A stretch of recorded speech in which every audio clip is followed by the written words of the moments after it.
baby. Who This is a that? Who That Nation. Hey, look, Also, look. oh, you can't go wrong with the Michigan Hey, Wolverines, look. the Detroit Lions, Barry Sanders, baby. Oh Yes, man. sir, baby. Oh, that's the official man cave That's right a there, huh? look. I got all gear on, baby. Look. Dude, look. This for tomorrow, baby. This for tomorrow. Yeah. Who they play tomorrow? They playing damn, bro. I don't even know. That's messed up. Dude, look, man. When y'all come in off the dump, I want y'all to subscribe and hit that like button. I got Boya Bay. This guy, this brother have a story to tell. He dedicated his channel to helping others. And that's what I'm all about. Birds of a feather. Flock together. You heard me? So, dude, look, dude, but that's what it's all about. The energy you put out in the world, that's what you get back in return. You heard me? You up in Michigan, I'm down Yes, sir. South New Orleans. All right, bro. So look, we're gonna get down to business, man. Just get straight Okay. into it, bro. Tell the people. So where you originally from? You from New Orleans or Michigan? Well, actually, man, I'm from New Orleans, man. The reason I say that, man, is because I was born in Charity Hospital, man. You know what I'm saying? And so all my brothers and sisters, man, they consider me, man, a New Orleans. You know, I'm naturally New Orleans. That's what my sister called me. You naturally New Orleans. So yeah, but I lived I was in New Orleans, man, for about 2 weeks, man, after I was born, and then my mother, her brother had her brother's son got killed in a domestic dispute situation. So at the time, her brother was longing to raise another son. So her so my actually my uncle and my mother, they talked, and so my mother said, you know what, I tell you what, I already got 11 children. I got one more coming on the way. And I tell you what, I'm going to let you take him and raise him. And I just need you to let him know who I am and where he from and this, that, and the other. And I'll let you take him. So they came down from Detroit, Michigan. And Yeah. they got me 2 weeks out of the hospital. They brought me back to Detroit, Michigan. So I've been here ever since. All right. So look, I don't want to get it confused. Your biological parents gave you up for adoption, and the parents from that adopted you live up in Michigan. Yeah, but you got to remember, I keep telling you that was my mother's brother. I I used to call my uncle my dad, but that was Yeah. actually my mother's brother. So you mean to tell me the first part of your life you was calling your uncle dad? Yup, yup. For many years, bro. Damn. For him and his wife for many years, bro. For many Yeah. years, for 25 years, bro. I they raised me, and I thought they were my biological parents Right. that Dude, I'm whole just time. curious. I'm just curious why your uncle ain't never say, man, I'm your uncle. I'm not your daddy. But they You know did. what? You know what? Um, that's a whole nother beast right there, bro. Because like I know me, and I know how I am. If my sister came to me and said, "Listen, um, it's okay for you to raise my son. You can take him up there and give him a better life, but I just want you to make sure that he know who I am, this, that, and the other, brother." I'm gonna tell you what I know as me. I know how I am as a person. I will make sure while I'm raising him, I would let him know exactly what's what. But that didn't happen with my scenario. Yeah. That didn't happen. Yeah. So, remember I told you I found out when I was 25 that I was adopted, and that the person and that the people that was raising me was my aunt and uncle. Right. So, All the questions that I was looking, all the answers that I was looking for, I never got them. You know, I searched for them, but I never got them. You know Yeah. what the pact was between my biological mother and her brother.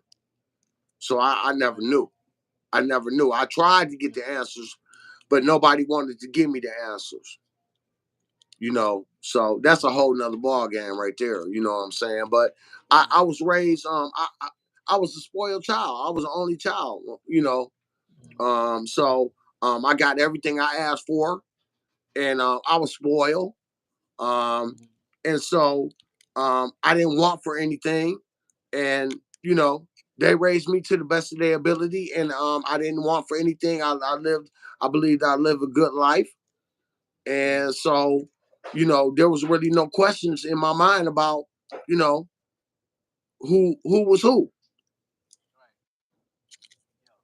So you So say you was 25 when you found out. So what happened when you went back to Michigan? Walk us through that whole little ordeal. When you got back, went from New Orleans to Michigan, how things played out, what route you went. give me 1 second. I can barely hear you. Wait a minute. Hold up. Let me see if I can get. I can. Can you talk up? Yeah, look, so what Oh happened? yeah, What you can hear me now? yeah. Okay. I can hear So you what now. happened once you went from New Orleans to Michigan? What route you took once you hit the streets of Michigan? You talking about after I was adopted? Yeah, once you found out when you was 25, whatever. You know when you say when we went from New Orleans back to Michigan. Um, so basically, like around age 25, you know, cause like basically, um, from age 1 all the way to age 25, you know, I was on the path. I was on the path for greatness. Yeah. You know, I was on the path of greatness. I didn't want for anything. My uncle, he took care of me. Him and his wife, they took care of me. They gave me everything I needed to be successful in life, and I took it and I ran with it. You know, Hmm. um, I was in sports. I excelled in sports. I did everything that I needed to do, and then I landed a full ride scholarship at Michigan State University. So Wow. How that played out? oh my God, man. Man, you know, I came out of high school, man. You know what I'm saying? It was either going to be football or track. So I was hoping it was going to be football, but the offers that I was looking for, they weren't there for football, but they were there for track. So I Okay. definitely wanted to go to a Big Ten school. That was my goal. So Yeah. I ended up going to Michigan State University. They offered me a full ride scholarship. Okay. And how that played out? You went there for the Yeah, whole. I went to Michigan State University in 1983. And Mhm. I led her my first year as a freshman. As a freshman. So yeah, I led her my first year as freshman. I ran the 440 relay, and I also Hmm. ran 440 hurdles. Uh-huh. So you know, I was mid distance kind of. So but I was breaking numbers. You Hmm. know, I was breaking numbers as a freshman. So Yeah. once I got accepted to Michigan State University, they put me on a 440 relay team, and they had me popping it off as a freshman, and the rest of them was Yeah. like juniors and seniors. I was like, man, I don't know if I'm ready for all this shit. You know what I'm Yeah. saying? Because you know, man, we was running against the best. You know what I'm Yeah. saying? We was running against the best. So, um, Hmm. but you know, once I got settled in and I knew what my job was, I knew what I had to do, man. You know, I was running like 46, 45 quarter miles. You know Yeah. what I'm saying? So, Yeah. and So they was sound like pleased. right. Sound like dude, everything was running smooth up until college. So what happened when you went back to New Orleans? That's when things took a turn for the worse. Um, so what happened was, I went to Michigan State in '83 and I went there 83 and '85, and then during the summer of '85, my uncle had he sent me a text, called me. I think it was a call, let me know that he had prostate cancer. Hmm. So right then and there, I knew I had to make a decision about if I was going to stay in school or if I was going to go back home and try to assist and try to help out, with his chemotherapy, be around to help because I knew it was going to be something major for just his wife taking care of that situation. So I decided to quit school and go back home, to help out. So I decided that I was going to leave school and I was going to come back. And because I had that much love for him. I had that much love for Mm. him to quit school, man, and try to help out, man, because he gave me everything in life. He gave me everything, man, I needed, man, to be successful, man. And I just felt like I owed that to him, man. Right. I felt like I owed Mm. that to him, man, to be there in his time of need, man. And so I left school and I came back home, man. And it was uh it was something different, man, because um, you know, my uncle, man, that's my mother's brother. Yeah. He had mad love for me, man. But Right. his wife was they were they were two different peas in a pod, if I could say that. They were something different. So Yeah. when I decided to quit school and come back home, man, um his wife, which I thought was my mother, said that, like, I don't have a place here. We told you not to leave school and you left, and now you here, but you can't stay here. And So the this was wife all, didn't want you to live there, yeah, yeah, yeah. It and was your like uncle, that. he was dying. He was Yeah, dying of cancer. yeah. But did you talk with him, or he was completely out of it? Was you able to communicate with him You when you know went back what, down to New man? Orleans? Man, with that chemotherapy and all of the things he was going through as far as with that prostate cancer, man, like he really wasn't himself. You know what I'm saying? Hmm. Like we wasn't seeing eye to eye, you know what I'm saying? Because everything was being taken care of, uh everything was being taken care of for him, through his wife and everything, you know what I'm saying? So, which I thought was my mother, you know what I'm saying? So, Right. I really didn't have a say so in it. You know what Hmm. I'm saying? I really didn't Right. have a say so in it. So I had to go, I had to get in where I fit in, at that time, you know what I'm saying? So Right. it was just something, it was just a different feel, man. You know what I'm saying? I really wanted to Mhm. come home and help out, man, but it was like I'm not needed there.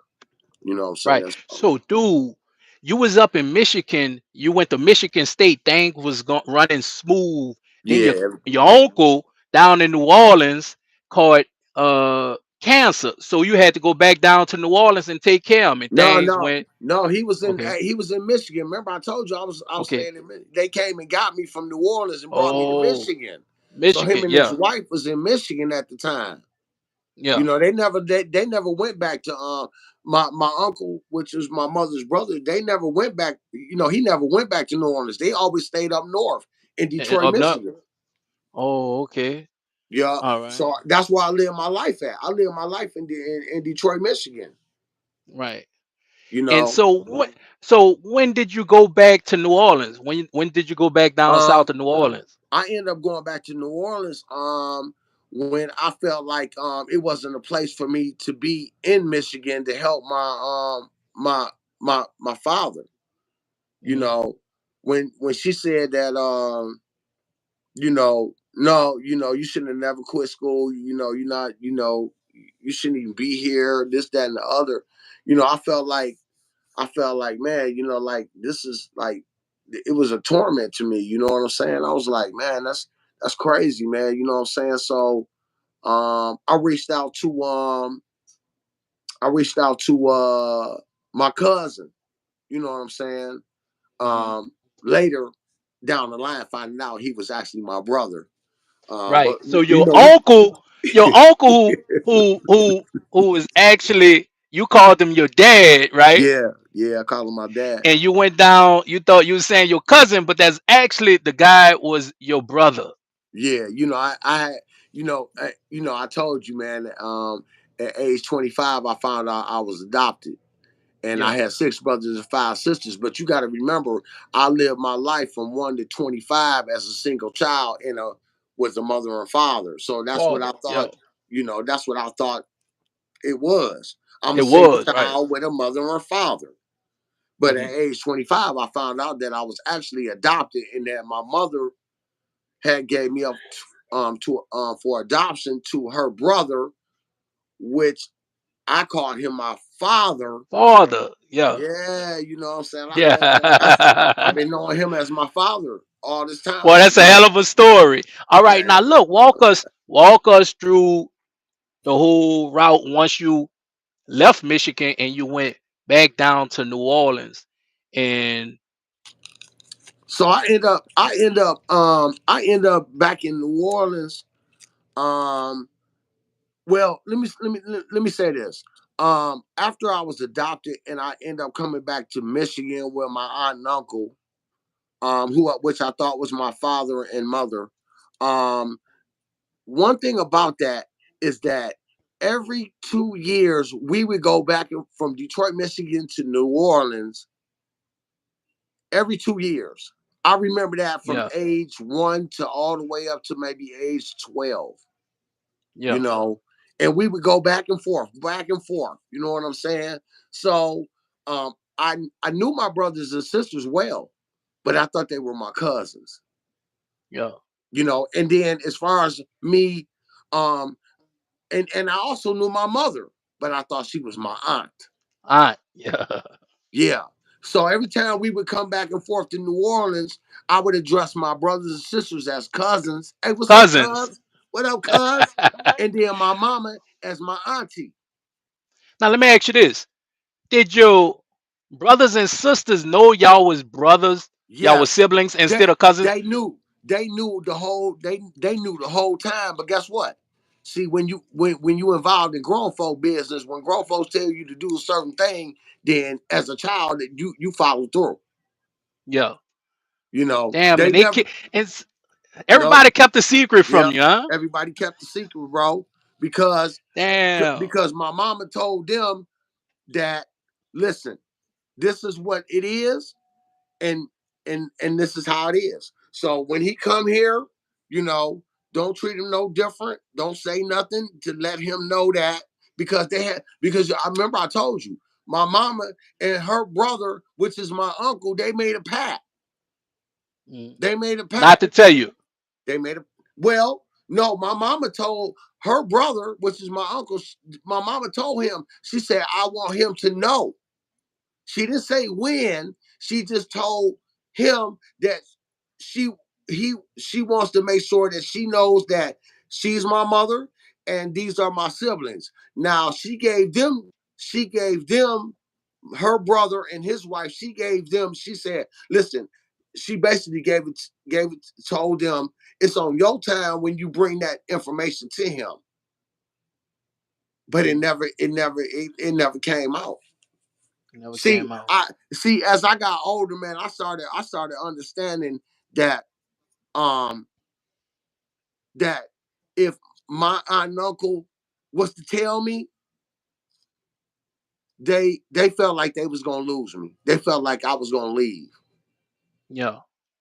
See, And when go you back down to New Orleans, right? yeah, they was fearing that. They feared that.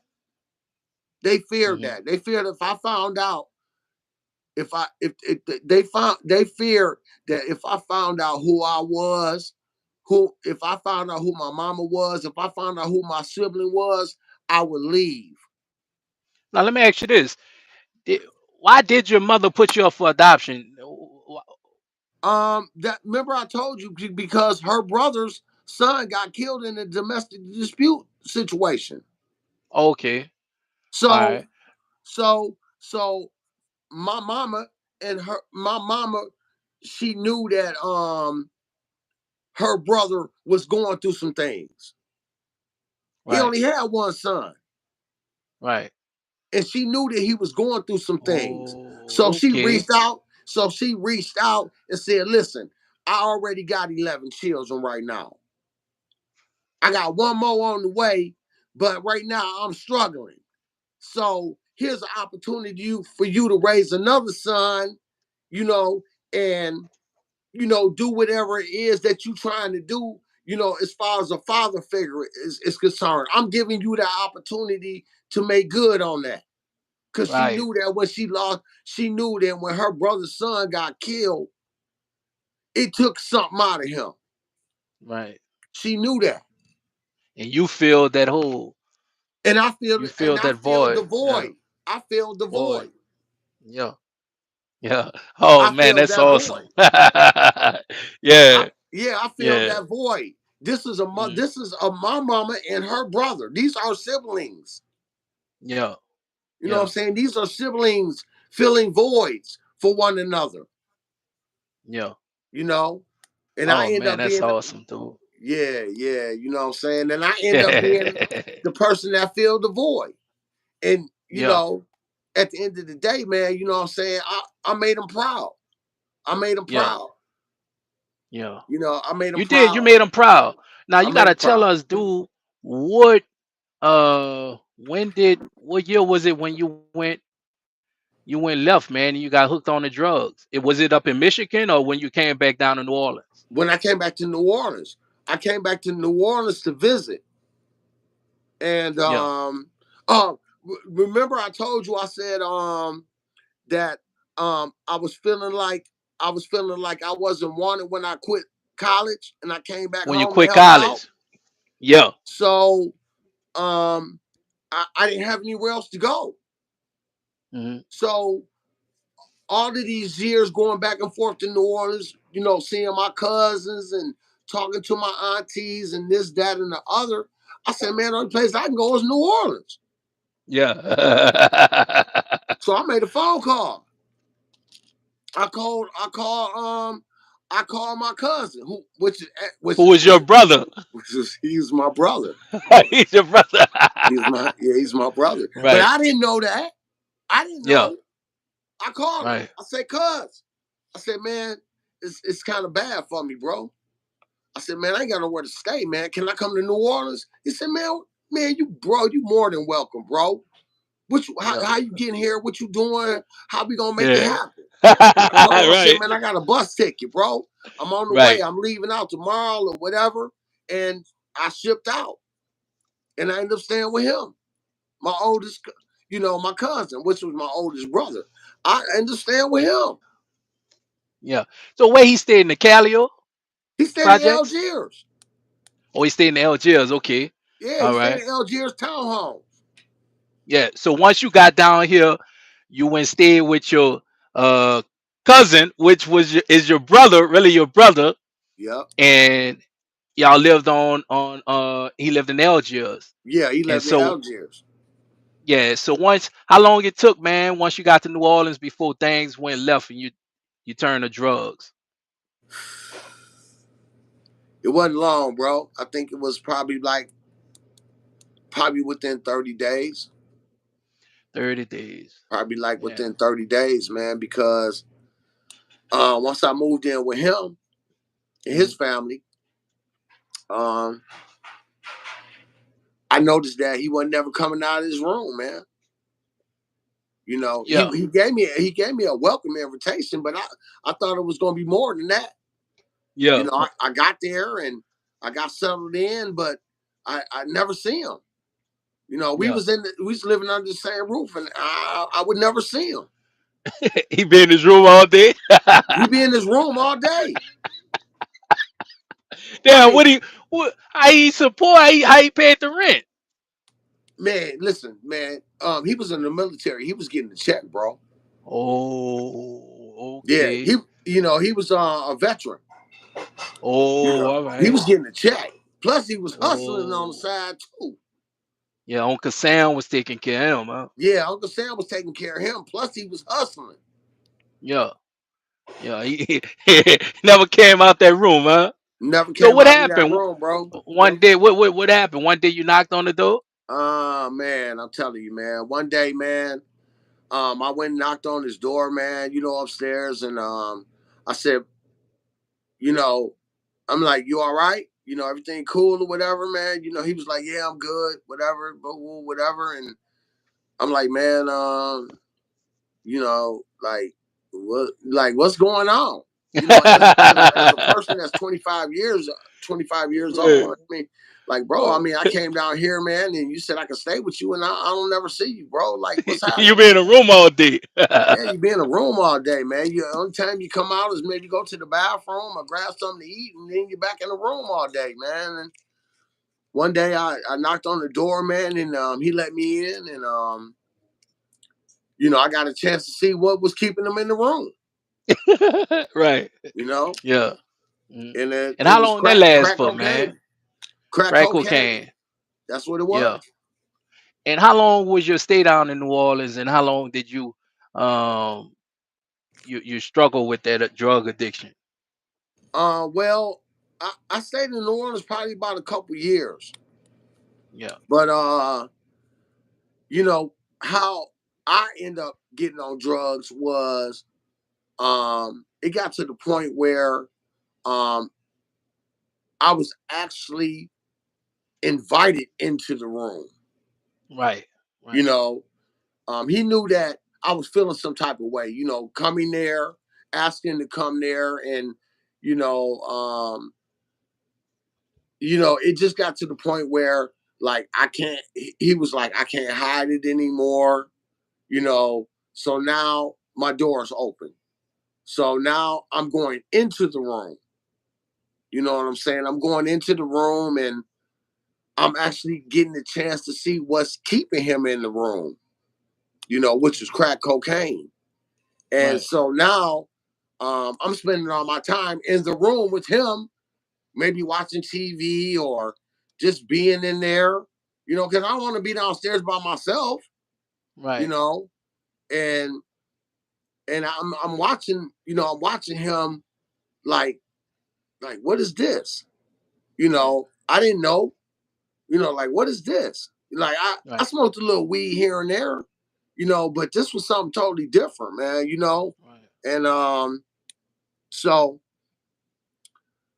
you know, I I got to the point where I'm start bugging. I'm like, man, let me try this, man. Let me try this and see, I can handle it. He kept saying, no, bro, you cannot handle this. I don't want to be responsible for this. He kept telling me this over and over, man. It was like in my mind, it's like yesterday. He said, bro, I don't want to be responsible for this, for what the outcome gonna be of this, bro. So And you smoking crack? I'm like, bro, I can handle this. I can do this, bro. I smoke weed all the Hmm. time. I'm good. He like, bro, this is not like weed. This is something totally And what year different. this is? This was 85, huh? This is like 85, 86, Hmm. you know? Yeah. That was And during the crack epidemic, oh, huh? oh my God, bro. That Yeah. was that was that era right there, Well, you know that crack epidemic started like in around the 80s. around the 80s. Yeah. Yeah. But Yeah. Mhm. and I kept bugging him. I kept saying, "Man, let me try it, man. I can handle this, man. I'm good, bro." He like, "Bro, I don't want to do this, man." But actually, man, I was really messing this high up, bro. I was really messing it high up. I was, I kept telling him, man, let me do it. And he kept Right. saying, no, we fighting back and forth. Like, nah, bro, Right. I don't want to introduce you to this stuff, man, because you're going to be jacked up. And I'm like, man, I can handle my business, man. I can do this, man. Don't worry Right. about that. You know what I'm saying? And then finally, man, he handed it over to me, man. He was like, here you go, man. Knock The rest yourself was out, history. bro. And The rest is history, bro. The how rest is long that history. last for, man? So how you 10 was years. supporting yourself? How long you was how you was supporting yourself Um, during that time? in the How you was beginning, getting a man, crack? shit, it was all him. Oh, okay, so he was basically taking care of everything. Yeah, he was taking care of business. You know what I'm saying? He was like chipping me off. Hmm. Here you go. You know, shit, we in the room together. Shit, I ain't gonna just let me do it by myself. I'm gonna let you get down to it. So he was chipping me off, Yeah. And so you and say you then got family. You had family in the Calio projects, right? well, actually, it was through his wife's nephew. Hmm. Okay, you used to go back there sometime. Yeah, I should go back there sometime. I ended up going over there, man. My brother, man, he ended up while I was staying with him.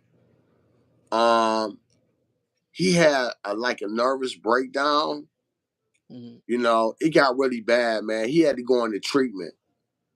So once he went into treatment while I was living at his house, his wife ended up putting me out because she knew we was in there getting high together.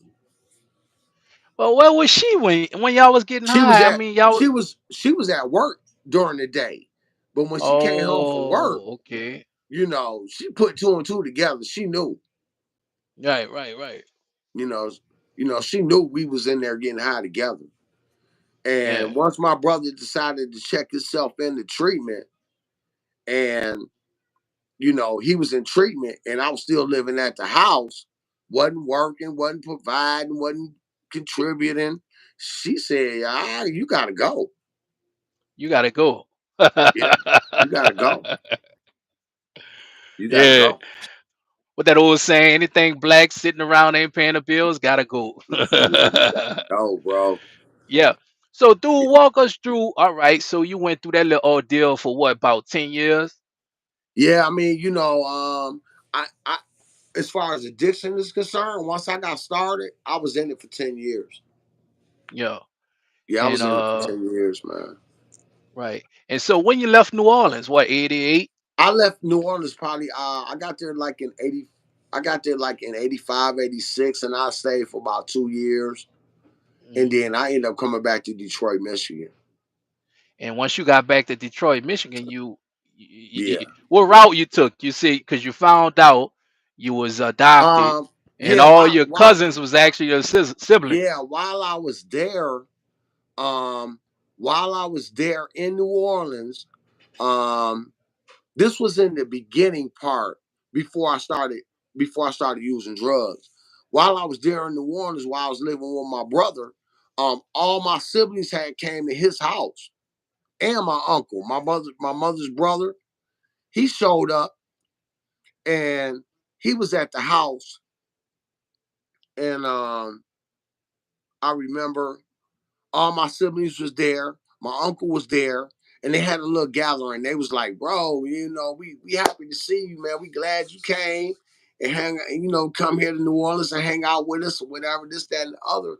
And my uncle was at the gathering, and he had been drinking, and he was like, "Man, I'm gonna tell y'all what. If y'all don't tell this boy the truth about what's going on, I'm gonna tell him what's happening." Hmm. And so, um, they all just came together, man, and they said, "Man, we your brothers and sisters." Like Yeah, out of the blue, like that shit yeah. hit me in my gut, bro. Like, okay, like what the fuck's going on? Like, And what's you was happening? 25 years old when you found out Yeah, that your cousins that you was calling cousins all this time is your actually your brothers and sisters. yup, yup. And so once you got back to Michigan, you was pissed off, huh? Yeah, I was pissed off at my aunt and uncle, man, who I thought was my mother and father. I was heated. I was really heated about that, man. I had already, I had once I got back to Michigan, I was already on crack cocaine. You know what I'm saying? I was already in Hmm. my addiction, and then when I came back to Michigan to face my aunt and uncle about the lie that they never cleaned up and they never told me what was the truth about it. Like when I came back to Michigan, man, I was ranting and raving, man. I was Hmm. angry. I was angry, man. I was just so tore. I was so, man, I was tore up, bro. I was Yeah, tore up just about that. just thinking your whole life, man, at 25, man, you know, they kept that secret from you at your brothers and sisters. I mean, your cousins, you thought was your cousin was actually your brothers and sisters. Yeah. So you got back to Michigan, you was pissed off. So Hmm. how you end up doing serving 10 years in penitentiary? Well, um, once I got back to Michigan, remember I told you I was raised with good values, morals, things of that nature. And Right. I knew that was important to them. You know, the things that they taught me. I knew that was important to them. And it became important to me as well, as I was growing up. Hmm. And so I decided to turn everything that they taught me, of goodness, things of that nature. I decided to take it and turn it on them. you know. And when I say that, I mean everything that they taught me that was good, respect, things of that nature. I turned it into the opposite of that. Right. And I made sure that they could see it. Hanging out with the wrong crowds, doing the wrong things. They taught me better than that. But when I came back and I found out what was really what was the truth, I said, I'm gonna get back at them. I'm gonna get back with my aunt and uncle, my mother and father, who I thought was my mother and father. I said, I'm gonna get back at them. I'm gonna get back at them by doing everything that they taught me. I'm gonna do the opposite of what they taught me. I'm gonna hang out with the wrong crowds. I'm gonna get involved with things that I shouldn't be involved with, and I'm gonna turn it on them. You know, and that was and that and excuse me. So basically, when that happened, bro, once I found out, I was on a rampage, bro. I was on a rampage, So how and you was supporting yourself at the time? I was working here and there. You know what I'm Mm. saying? When I came back home, there was a guy that lived in my neighborhood. He had a little something going on as far as work, and I used to be over his house all the time. Hanging out with him, and he had a hustle going on, and he told me that he could use some help. So Right. basically, he was delivering furniture Monday through Saturday for a company that sold furniture, and they needed somebody to deliver that furniture. And he Mm-hmm. had all of the tools. He had the pickup trucks. He had the trailers and different things. And so he said that he could use some help. And so I joined teams with him. And what we would do is we would deliver furniture all day. We might get like 50, 75, $100 per delivery, and we would split it 50-50. So Okay. we might Right. do like, I don't know, 5, 6 deliveries a day. And then, we would end up with 250, 300 a piece or whatever. And then, what we would do at the end of the day is we would take half of our money. I'll put my half with his half, and we would go to the drug dealers and buy crack. Yeah. We buy Yeah. drugs with our money. So, a lot of my years, I was doing that. When I came back to New Orleans, I still was living at the house, but at the house of my aunt and uncle. But I would leave out, in the morning. I probably wouldn't get in till the wee hours of the morning, and I was Yeah. doing that for some years, back and forth. Yeah. So when did that crack addiction up there in Michigan hit the fan? Um, I want to say around 1990, around 1993, it really hit the fan because I wasn't working with that guy anymore, and I had to find a way to support my addiction. So I decided to start doing armed robberies, place of businesses. You know, I went from one aspect to another, and Yeah. so I would, I would case out places and whatever, and places of businesses that I thought I could get in and get out of there and get the money. So, but what's crazy, man? It was I'm gonna tell you. Let me tell you how I got the idea about doing armed robberies, bro. When I was in Yeah. New Orleans living with my brother, I ended up getting a job on at McDonald's right there, not too far from Algiers on Yeah. Gen, is it General de Gaulle. General General de de Gaulle. Gaulle? Yeah, Yeah. there's a McDonald's on General de Gaulle, and I was working there, and listen, I was a closer, and some guys came into our establishment. It was a couple guys that came in there. Matter of fact, one stayed in the bathroom, and another guy came in just before we closed. And Yeah. um, they stuck us up, bro. They stuck us up. They put everybody in the freezer. They stuck us up. They put everybody in the freezer. They pushed like a Yeah. little rack against there. They told us to count to 100. Don't come out. And Yeah. They robbed the whole place, and the lady who was a manager, they asked her for her keys, and they told her, they said, we want your keys to your car. So um, once we got out of the freezer after they had robbed us and left us, the Yeah. lady came straight out, got on the telephone, called 911, and told them they was in her car and they had robbed us. But come to find out, her car was actually parked in the back of McDonald's, and they had drove in their own vehicle. So they left their vehicle and took hers. Yeah, that's what they wanted. That's what they wanted us to think. But Oh, they okay. actually asked for her keys and moved her car in the back of McDonald's. Oh, damn, they had that all planned out, Yeah, huh? man. And so after ever since after that scenario, like I figured like, man, like that was kind of slick. you Right. know, Oh, I, you know, that's something I could make a quick $1. you know what? Actually, man, like I was thinking, like in my addiction, I thought about that scenario, and I said, man, Yeah. I think I can get down like that. You know what Yeah. I'm saying? I think I can get down with like, because that was a clever move. You So know what where I'm you saying? went got the gun from? What you went to a pawn shop? Um, Here's the killing part, bro. I never went in with a gun. I went in with a fake gun, bro. Damn. All So my all Yeah, your robberies was with a fake gun. yeah, yeah. Everything was So- with a fake gun, bro. Because like I didn't want to shoot nobody, bro. I didn't want to hurt nobody. Right. Right. Let That me ask you wasn't my. this. So with a fake gun, do you? I mean, did they? What they was they lenient with you? You get less time with a fake gun, or is the same thing You as know what? robbing somebody with a real Listen, gun? listen, listen. I thought that with a fake gun I was gonna get less time, but that didn't happen like that, bro.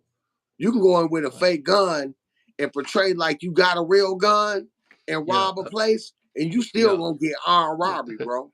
All I right. didn't know that. I Right. didn't know that, bro. I was in my addiction. I didn't know that. Yeah. I had no idea. I didn't Yeah. even know, bro. Yeah. I didn't even know. You Yeah. know. So what happened once you got to prison? You start getting your life back on track, right? Yeah. Listen. Um. You know what? When I got sentenced, man, I caught an armed robbery, bro. I ain't, man, you gonna be tripping when I tell you this though. I caught an armed Right. robbery, bro. I caught an armed robbery, right? I bonded out on a $5,000 bond. I bonded out. And what Now, year was mind this? you, I'm Was supposed to go back to court for that armed right. robbery, right? Right. Bro, I caught another one 14 days later. I caught Damn. another armed robbery case, bro. I hadn't even been to court for my first case. Damn. Yeah. And what? Wait. So this was in Michigan, right? This was all in Michigan. What this was 95?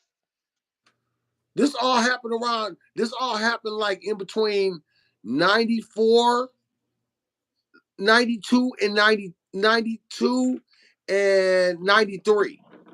Yeah.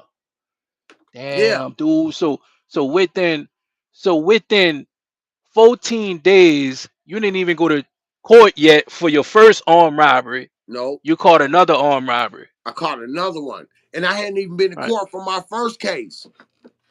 Damn. Damn, I Yeah. so that should have been a life sentence right there. That So bro, you ain't even gotta tell me that, bro. I already know that's consecutive. That's consecutive time. That's yeah, not concurrent where they run one into the other. That's you do 10 years for this crime, and then you do another 15 or another 20 for another crime that you committed. But guess what? yeah, The judge who sentenced me, he looked at my pre-sentence investigation report and said, it's something about this case that I need to evaluate before I make my ruling on it. I just can't make a ruling on this case because it's something about this case that merits me to look at this case a little deeper than what I think it really is. And so he looked at my pre-sentence investigation report. He's seen that I did all the things that I was supposed to do as a child, going into elementary school, junior high school. He see I graduated. He see I went to Michigan State University on a full ride scholarship. He's seeing all of these things in my pre-sentence investigation report. And he say, man, you know what? I gotta look at this a little deeper. Yeah. And so he evaluated everything in all of my in the cases that what was going on because he said something ain't right. He like Dude, some dude, you must have had Judge Mathis then, huh? no man. The guy that I had, man, his name was Bruce Morrill, man. I remember him like yesterday, man. I never forget, man. His Mhm. name was Bruce Morrill, Okay. and he handled What it my was? case. He What said, it was a bro, white man? He was a no, white he's a man or a brother. black man? He's a brother. Oh, He oh, said, okay. bro. He like, It man. makes sense now. He like, bro. I ain't even heard you on your first case. Now you here. Now you in front of me again on another armed robbery case. Like, Mhm. bro, like what's really going on? You know, Oh, you lucky. You lucky to get that judge. Boy, had man, you would have got another judge, it would have bro, been bro. another story. Yeah. You know what? I would have been doing life, bro. I would have ended up Thank doing life. Man, thank God for that judge. Yep.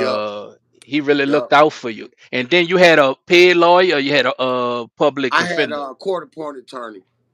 Oh man, he looked out for you. Now, did Yeah. he know you was on drugs? Yeah, he knew that that was in the pre-sentence investigation report as well. You know, but saying I did a I committed a felony because I was on drugs, that's only gonna take you so far, bro. You Oh, know, okay, right, right. um, and you know what?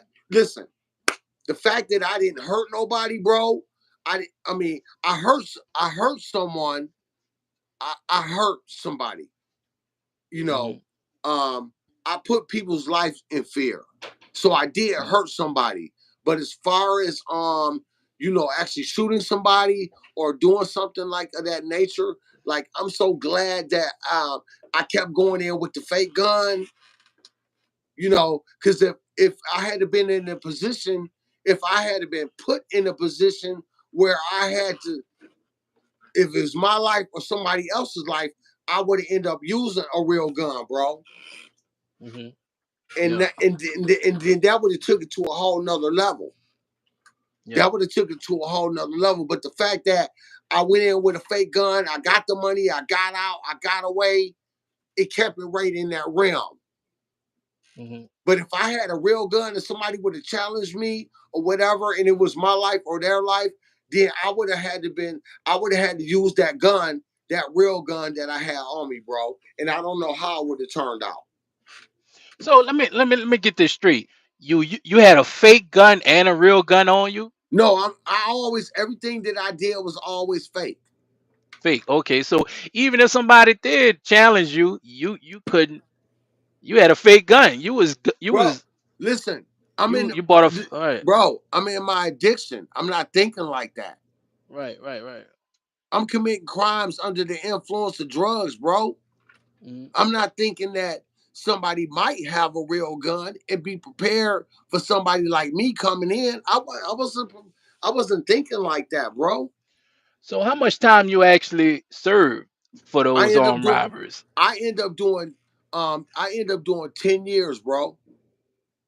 10 years. Oh, that was a deal. That Yeah, was a deal. So within those 10 years, man, what did you do in prison? Did they? I mean, now let me ask you this: during those 10 years, did they have crack in there back then? Like if you wanted to continue to smoke crack, like, was bro, it they had crack? everything. Listen, in the Department of Corrections, bro, they had everything and anything that you wanted to indulge in.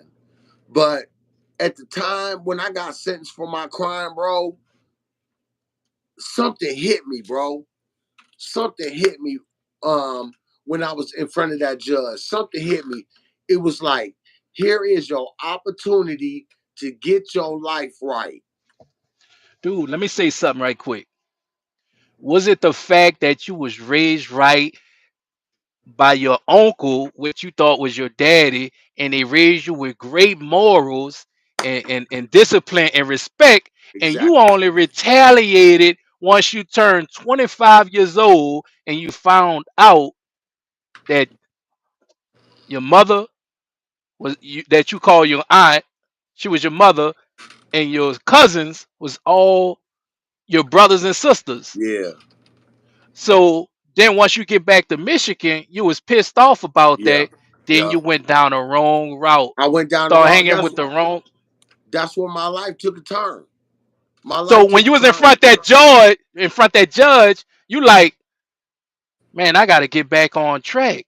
Exactly. I figured like that was my opportunity because you got to remember I was in 10 years of addiction and I Yeah, was trying to find a way to get back onto the right path, but yeah, I couldn't figure it out. I couldn't. I didn't understand. I didn't know what it took to get back on the right track.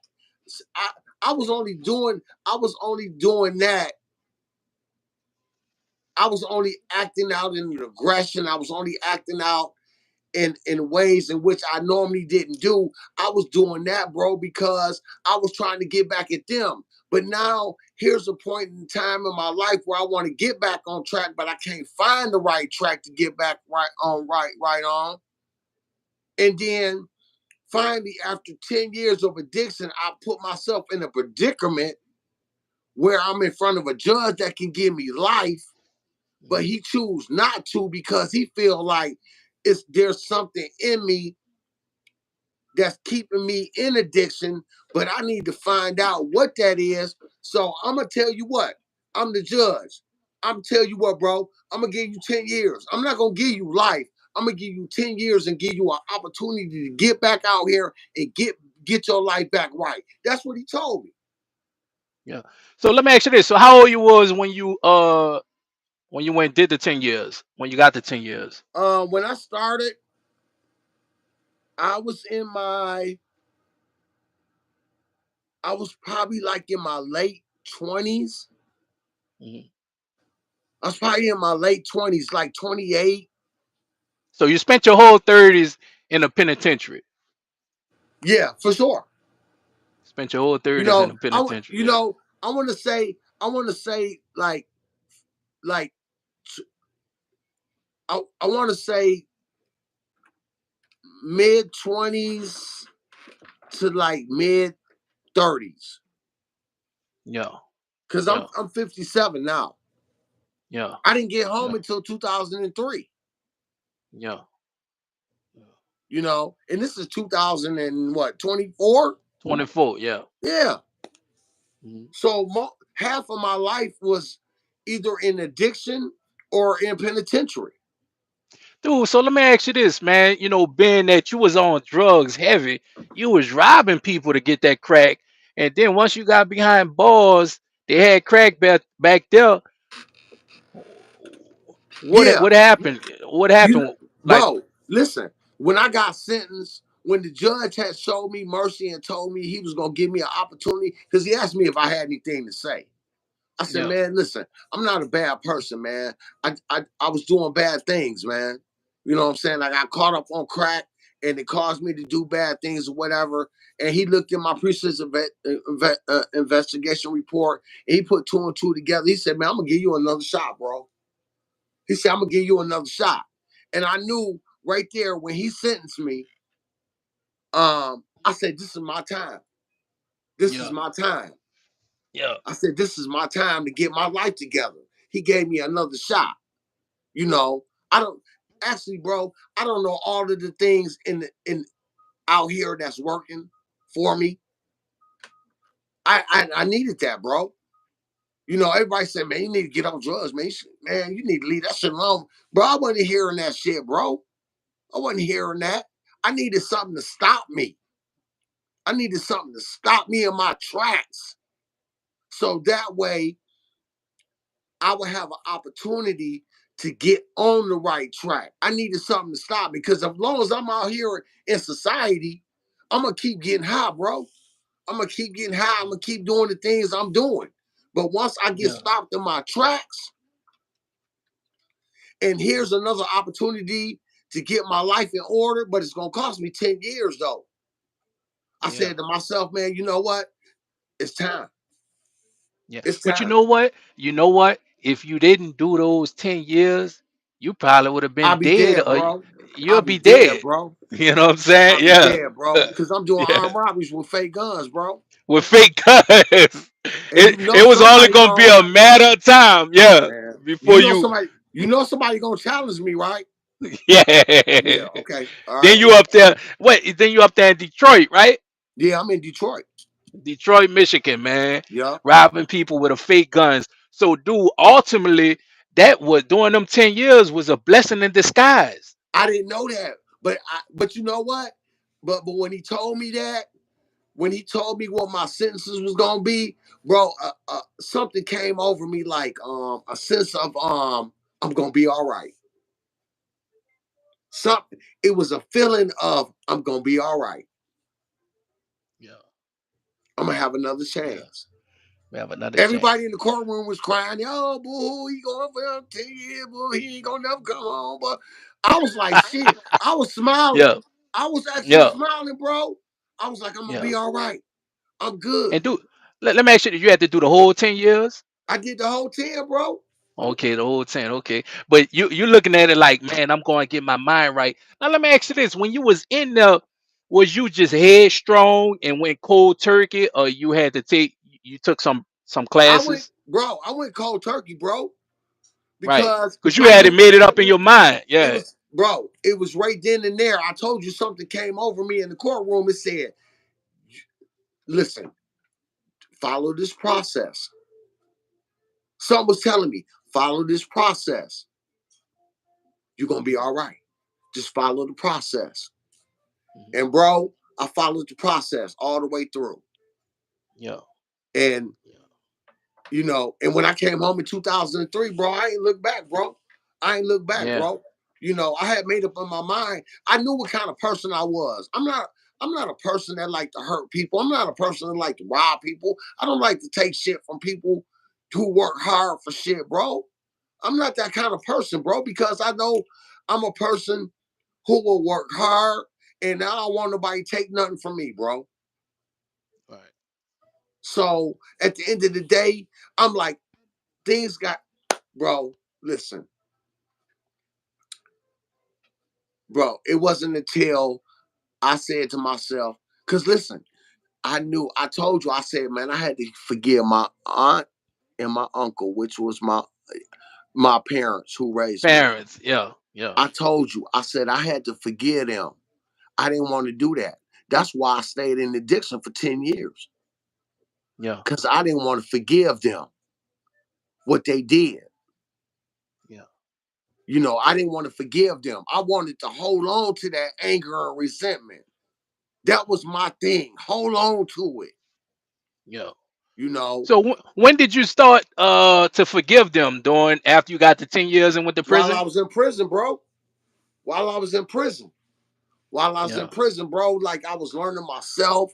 I was learning, you know, one thing about people in addiction, man, you gotta understand what's keeping you out there, keeping you doing what you doing.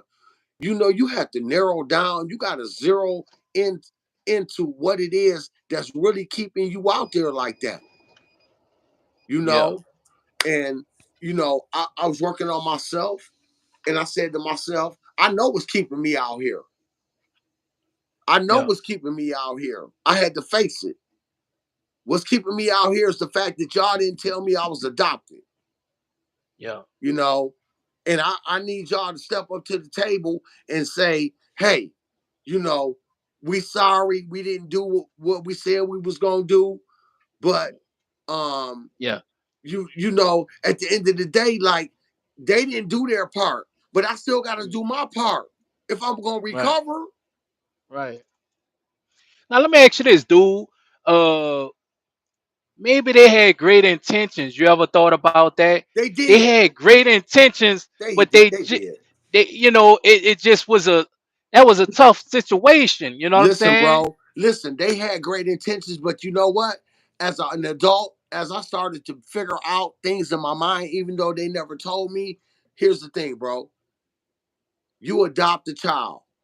You make a pact with your sister. You say, we going to tell him what's the truth. and you never do. And guess why? And guess why that never happened? Because now they didn't got attached to me, and they know if they tell me, I might leave. Right. Right. Right. They got attached to you, and if they was to tell you, I man, we might really leave. your, yeah, you know what I I'm might saying? They go. didn't want to risk that because they They loved didn't you want to so risk it. much. They didn't want to And then risk it. your uncle, his son was killed, right? Yep. Yep. So he kind of like, look, He, you his son. I'm his son. He He attached don't to me. look at, right. He attached to you, but you didn't see it that way, right? But did y'all ever have Not that as a child, conversation? Yeah, bro. I you can't. right, How can I comprehend that as a child, bro? right, right, Until right. I'm in my right frame of mind, until I'm where I'm mentally stable, I can't Hmm. comprehend none of that until I'm on the right path, bro. Until I'm doing the right thing. Because you got to remember, I'm using drugs. If I'm using drugs, I'm not in my right mind. Right, right. So how can I comprehend that he don't want to lose me? I I gotta be off drugs. I gotta be doing the right thing. I gotta be mentally, spiritually connected in all ways, bro, for that to come to me as an Hmm. adult. Right. You know what I'm saying? If you're not in your right frame of mind, you can't comprehend things. Right. Things don't come to me. Things don't come to me tenfold until I'm off drugs and I'm trying to do the right thing and I'm in penitentiary. That's a whole nother ball game because you got to Yeah. deal with all the elements of that. But I'm Yeah. just saying though, I'm on the right path. So when you on the right path, things gonna come to you. Yeah. But if you on drugs, how you gonna comprehend shit, bro? You can't comprehend shit when you on drugs. Yeah. Yeah. Yeah. Absolutely, dude. And so the whole time you was in prison, you was headstrong. You I was know that what you wanted headstrong. to do, I said, right? You you wanted know to get what? back on track. Yeah, I felt like God gave me an opportunity to get my life back in order. The judge already said that, hey, I'm giving you an opportunity to come back. I felt like everything was aligned for me. Yeah. I felt like everything was aligned for me to be able to get my life together and come back out here on the streets and be more of an example, excuse me, more of an example for people that's been through things like me. Yeah. Yeah. Yeah. Yeah, You're a soldier. I didn't know that. Yeah. I didn't even Yeah. know that, bro. I'm just thinking about my life. I'm not thinking about other people who may been through the same thing I've been through or going through the same thing I've been through. I was more concerned about my life, bro. Yeah. But every time I tell my story or whatever, they like, man, that's inspiration for other people, bro. But Yeah. like, I Yeah. wasn't, like I was, you know, like, bro, I'm like, I gotta get my shit together. You know what I'm Yeah. saying? I gotta get my shit in order, Yeah. bro. Right. I wasn't Right. thinking Right. like my life is a book for somebody else that's going through something like that. But then as Yeah. years go on and I'm staying clean, I'm doing the right thing, I'm helping other people, like, it start coming to me. It start coming to me, man. Like, bro, it's other people out here that's been through what you've been through, more what you've been through, less than what you've been through, but they can use your story as inspiration to get Yeah. on the right track. You know, Right. hey, listen, you ain't gotta go do 10 years in prison. You know what I'm saying? You ain't gotta rob nobody with a fake gun and possibly get Yeah. yourself killed. Like I'm the shortcut for you. Yeah. I'm the shortcut. You Right. know what I'm saying? Yeah. Now, if you take it Yeah. and run with it, then it's good. But if you don't, then you're gonna have to go through what I've been through and maybe even more. And Yeah. not to mention, you might lose your life in all of this. Right. Man, I feel like I felt like I done had protective angels over me this whole journey, bro. Dude, man, it's funny, bro. It's like you know how it is. Birds of a feather flock together. People probably Yeah. think me and you probably been like this locked in. But dude, we just locked in, dude. When I it I was we reached locked out to in, you, bro. bro. I reached out to you, man, because I felt like I felt your energy, bro. And then come to find out, that's why I said when I heard your accent, I say, man, he from New Orleans. Cause I all my brothers and sisters, they say the same things. They talk like you talk. It's something, it's a type of regimen in how you speak, say certain words. I say he from either the West Bank or East Bank. I already knew that off the top. That's why I reached Yeah, out to you. I was like, bro, I see you be doing interviews and everything, bro. I was like, man, I told you my story. You like, bro, let me get you on YouTube. And that's yeah, how, that's how we get here. You know what I'm saying? But dude, we do, but we both in the same position. We both in the same yeah, profession though. yeah, yeah, dude. But like my dude, you know how it is, bro. The energy you put out in this world, you get it right You back in you get return. yeah, you get it back, man. You know what I'm You saying? know, And and my whole thing is, dude, it's like, man, dude, coming from the projects, man, coming from nothing, you know what I'm saying? Be able to now be able to provide for my family. You know, I got a great family, dude. That's all. That what rich is, having a great man, family. You know what I'm bro, saying? When I'm you out here on the road, yeah. bro, nobody called me with bad news. Say that Nobody again. called me when I'm out here on the road. Yeah. Nobody called me with bad news. Okay. And why you say Nobody that? called me. I'm, Well, I'm saying, but you saying nobody called you with bad news, but why is that? Why you think that is? because I'm the man, bro. I'm out here. I pay the bills. You know what I'm Okay. saying? I Okay. provide. Look, when my family needs something, guess who they call? You. When somebody need a pair of shoes, my niece or my nephews need a pair of shoes, or somebody need $100, guess who they You. call? Hey, but So guess what? Guess who what? they call when they go down like that on my end? Yeah, it call you. Yeah. So you can't call a man with the bad news. I'm out here making money, baby. You Yeah. heard me?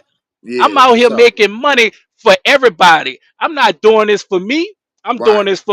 I'm doing this for my old lady. I'm doing this Okay. for my children. I'm Yeah, doing this for my nieces and nephews, my sisters, for because I sure. got all sisters. Okay. I'm doing this for my mama, all them. Okay. They need anything, guess who they gonna call? They can call The you, bro. man. Yeah. So you don't call a man with bad news. Wait till I get home on Okay. Friday. I You know what I'm respect that. saying? I respect that, Yeah. bro. That's what's up, I'm the bro. man, baby. You know, and that's what it's all about, bro. And it feel good to be the man. You know what I'm Exactly. saying? So Exactly. I'm rich. I'm rich. Yeah. I'm flying high. Birds of a feather flock Like together, baby. together. And dude, Yeah. I'm telling you, man, dude, we brothers for life, bro. You got an awesome story, and y'all gotta go and get his book. He gonna tell his same story in a book. It's amazing, you Yeah. know. And a lot of my students do them young cats, cause see, I like to train them young cats because, dude, I notice when I get older people that's older than me, they can't really take instructions from a younger Younger. person. Like Okay. like all the older students I had, like I had an older guy, and it's a bunch of them. They feel like, man, I know what I'm doing. I'm older than you, so I don't do that. But the younger people, they like to quit. You know what I'm saying? Yeah. So Yeah. your story is like it's something they could listen to, man. Because a lot of them do they living with their mama, living with their grandparents, and I always tell them, dude, you really want to go back to your mother's house? You really want to go back to your grandparents' house, dude? Stick it out. You know what I'm Right. saying? You ain't been Right. through nothing yet. You're 21 years old. You're living with your grandparents. You're living with your mama. Why would you want to quit, bro? This is the opportunity where you can get yourself, advance yourself, and get yourself to You can level up. the You American can level dream. You up. can level up. You can You can get to level middle up. class. You know what I'm Yeah, you can saying? level up, And baby. and dude, that's where I'm at in life, dude. I'll be 34 this year. But for me, my sport I like to play is helping others, man. Is Yeah, no for better sure. feeling than that, bro. That's where I'm at in life right now, helping others. My last student, I talked to him this morning. He gonna get his truck out of Mobile. You All know, right. it has he had some snow or whatever. It had a little delay, but he had to get a new phone because his iPhone broke. All right. So he got an iPhone, so he's going to get his truck. So, but dude, that's what it's about for me. You know what I'm saying? Yeah, That dude, he yeah. wanted to get on his feet. He had a broke iPhone. He had a phone that barely worked. Now All right. this dude telling me, man, I can't wait to go get my truck tomorrow. And Okay. I'm telling him, dude, I can't wait till you go get your truck You either, bro. you Save your excited money for him? up. You excited I'm for him? excited for him. Like I'm going to get Yeah, my truck. yeah, for You know what I'm sure, saying? man. But dude, man, you got a hell of a story. So continue to tell us, dog. So you didn't take no classes in prison. You just was completely went cold turkey. Hey, you know what, man? I for my 10 years stint at Michigan Department of Corrections, bro, I decided once I got sentenced, I knew I was going to do everything and anything that was going to put me back on the right track. So I went to Narcotics Anonymous classes. I went to AA and NA classes for my whole 10 years stay, bro. I didn't miss not 1 week of going to Hmm. Narcotics Anonymous. I basically built me a toolbox. So that way, once the day came when I was gonna be released back out here, I was gonna have tools to work with. So when I felt like I wanted to get high, I would know what to do. I Yeah, would know how to handle yeah, my business. You know what I'm saying? yeah, I didn't want to just fall back into that same shit I was just came out of, bro. So I had to do certain things. You know, you gotta put in some work, bro. You gotta yeah, put some work in, bro. If you planning on staying clean, bro, you gotta put some work in. It ain't like, okay, man, you want to be clean, you gonna stay clean. No, bro, you gotta put some work in, bro. And so yeah. I went to Narcotics Anonymous meetings. I went to AA meetings. 10 years straight, bro. I ain't missed none. Now I went on Tuesdays. Tuesdays I went to AA. And on Thursdays, I went to Narcotics Anonymous. 10 years straight. I ain't missed no days, bro. None. Yeah. Yeah. So when you was in there, they had any programs to rehabilitate you as far as any Bro, apprenticeship programs? they ain't really, you know what? They ain't really offer too much of nothing, bro. You had whatever Yeah. it is that you was thinking about doing, you had to personally do your own personal research. They weren't offering shit. As far as Mhm. the Department of Corrections, they taking away programs. You know why they taking away programs like like um what type of programs that they was offering, like where you can get your bachelor's and all that kind of stuff, or you want to learn how to work on cars and all that kind of stuff. They took all of that shit out of the Department of Corrections. You know why, bro? Because they want to Why? make sure you come back. Yeah. Yeah. Yeah, they want to Yeah. make sure you coming back, bro. And guess what? A lot of people that go to penitentiary and then they get out here on parole, a lot of them go back, bro. And I'm Dude, so not look, blaming it. speaking of that, yeah. I'm not So blaming it speaking of right. because they didn't Go ahead, go offer ahead. no programs, because I'm not blaming it on the fact that they didn't offer programs. They should offer programs, bro. So that way, when they Yeah. come back out here, they have something to lean on, something to work on, something to be able to say, okay, well, I got this under my belt. I'm going to try this. But a lot of them come back out there, they don't have nothing to try Mhm. because they didn't offer nothing. And they know, Yeah. and basically, they know what they doing. They setting it up for you to Mhm. fail so you do come back. They make money off Yeah. of us, bro, being locked up. Yeah. Well, thank God you didn't fail. So when you got out with a toolbox and I walk had us a through that whole toolbox. process. So you had a toolbox. Listen, it was a struggle. I ain't gonna lie. It was some moments when I got home in 2003 that Mm, um, I felt like I wanted to use. You know, I found. Listen, in my first year when I came back, man, some of the people that I was getting high with, some of them people that I indulged with when I was in my addiction, I went back and visited them, bro. mm. People, Yeah, places, that and it. things that cause you to relapse. Okay. You I was know, just about to say that didn't going back around that same environment didn't trigger you bro. off. Listen, I I did that to test myself. I was testing Hmm. myself, bro. Which Yeah. I which I didn't have to do that. But I felt like I wanted to do that. But I didn't have to Mm, do that. I could have set myself up for relapse. mm, But for some reason, I was able to weather through the storm and realize that being in certain places, things, people, like I'm setting myself up for failure. yeah, So, and that's some of the things that they taught us when I was going to the meetings for 10 years. They told us people, places, and things gonna cause relapse. yeah, But I yeah. had to come out here and test it out though. Mhm. You know, So, dude, you came out here with that toolbox.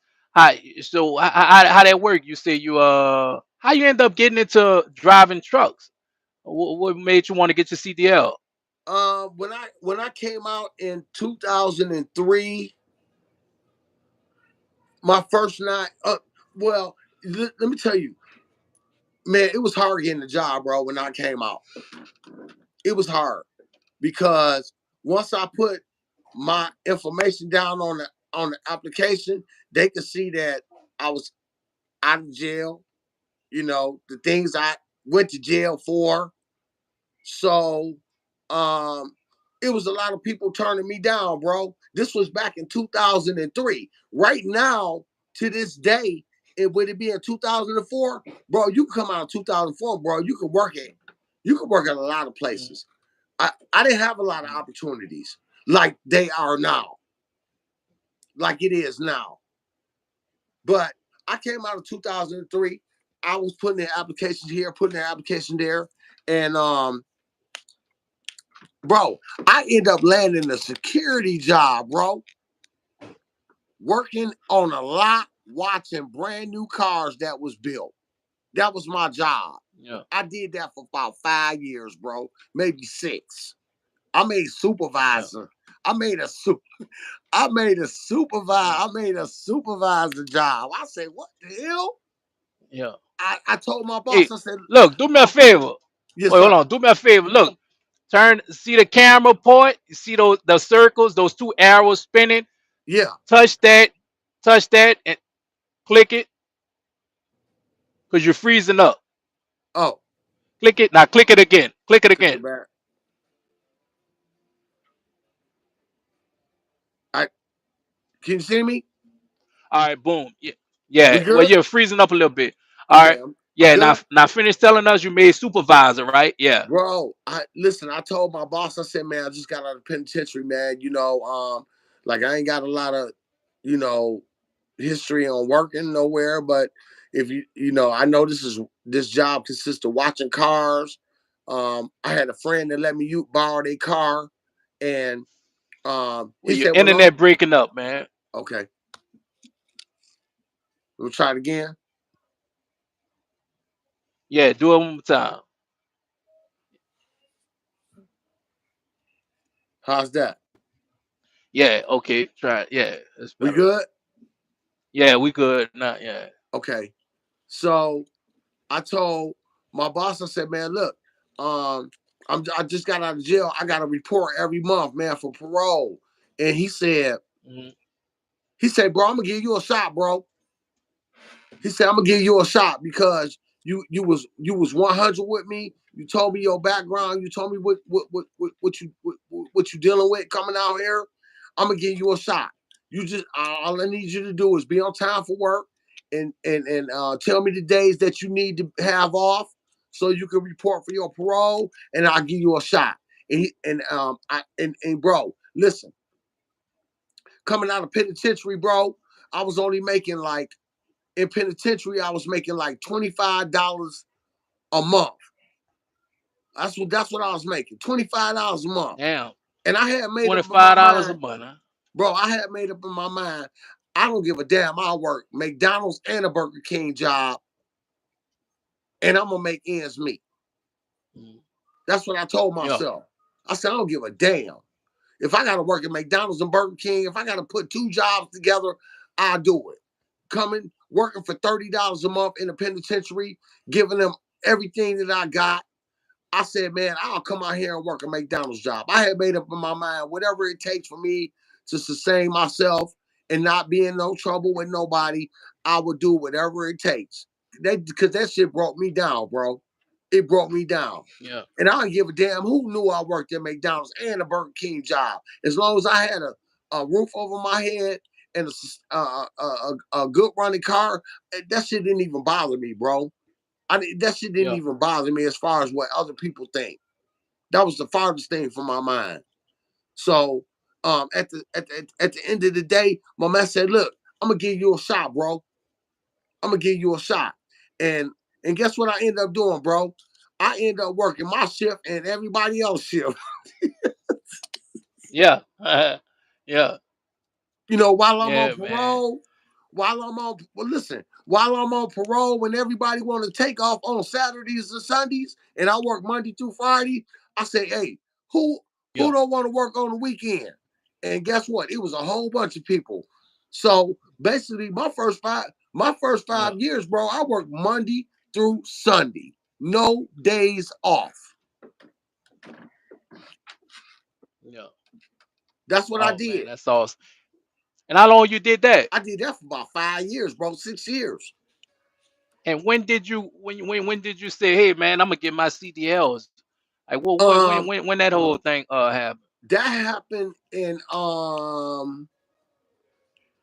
That happened in 2012, bro, because the job that I was working with, he ended up selling off the company to another company. He ended up selling his business off to another group of investors that wanted to buy the company. And when they found out I had a felony on my background after he sold the company over, guess what they did, bro? They fired me, bro. They fired you. Them They dirty bitches. they fired me. Yeah. The new owners who took the company, Mm, they fired me, bro. They didn't give a damn how much time I put in, how much I proved. None of that. That was a yeah. trying time right there, bro.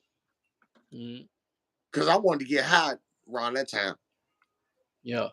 I say, Yeah. damn, I So worked 6 years.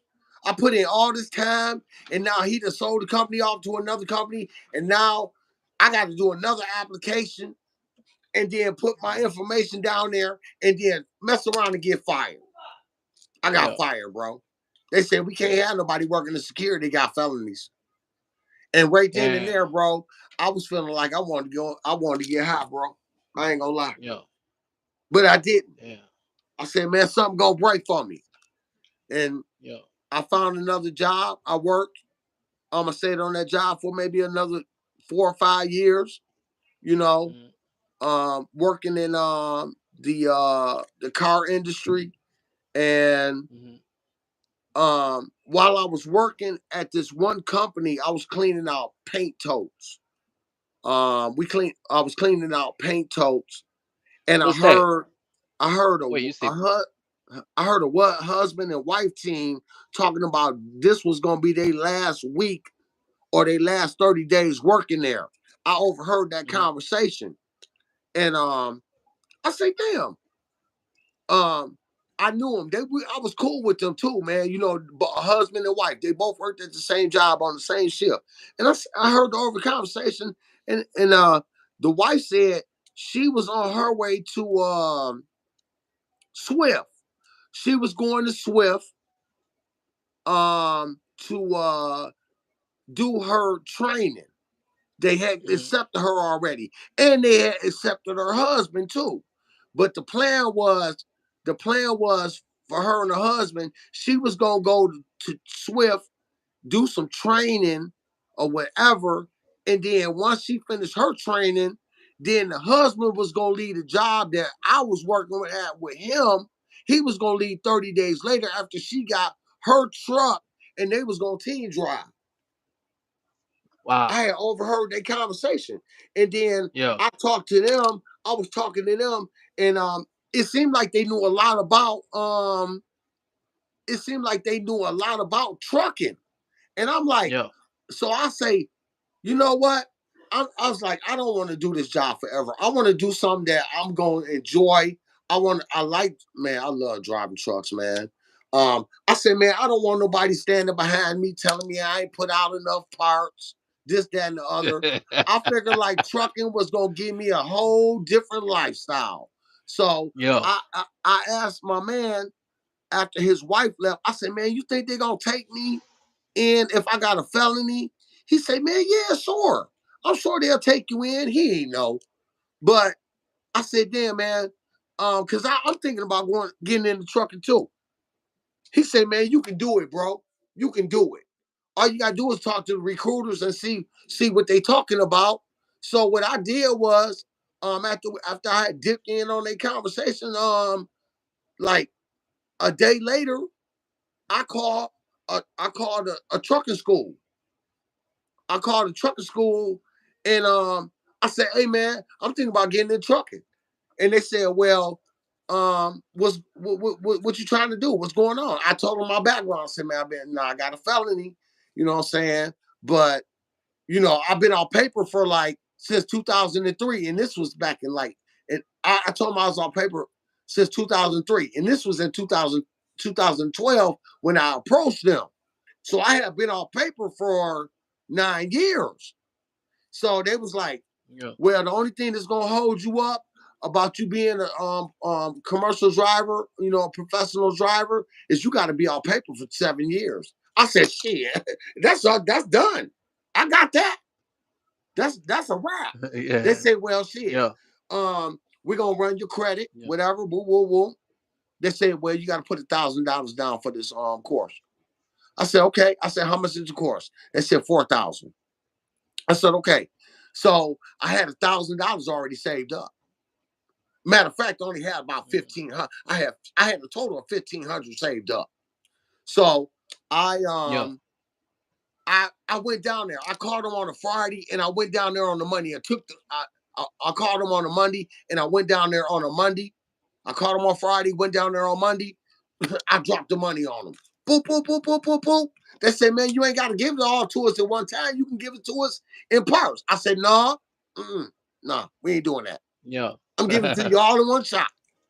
They said, One man, but time, get it over with. they say, man, but you might not. They say you might not pass.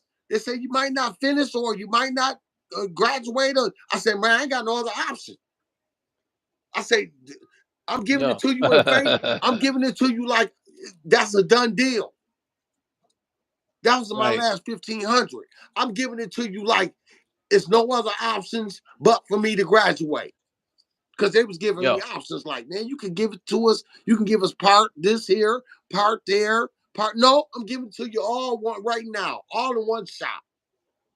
They said, man, but you might not pass the test. You might have to take it again. I said, man, I ain't got no other. Bro, listen, what I'm telling you, if I drop this money on you, it ain't no other option but for me to pass. That's what I'm telling you. So here's the money. Gotcha. Let's get to it. They said, when you gonna start? Yeah. I said, shit. The following week, they said Monday, they say class start the following week. I said, I'll be there. I told my job, c'est la vie, I'm out, I'm gone, I'm moving on in a different direction. Yeah. Yeah. So I was in class Yeah. the following week. I was in Yeah. class 30, I was in class for 30 days.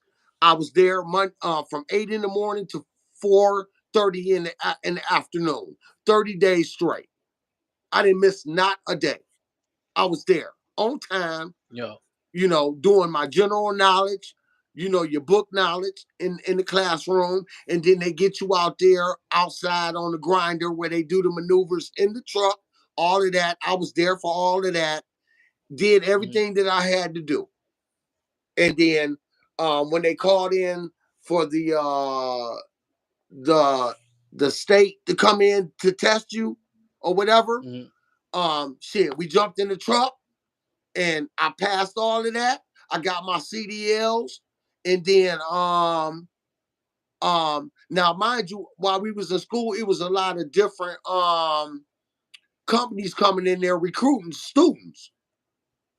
Yeah. But I didn't appeal to most of the companies. I would say 99% of the companies that were coming in there to recruit students, I didn't appeal because I had the felony. It was You only had the one felony. company. Now, Right. Let me ask you this. So did Swift come in?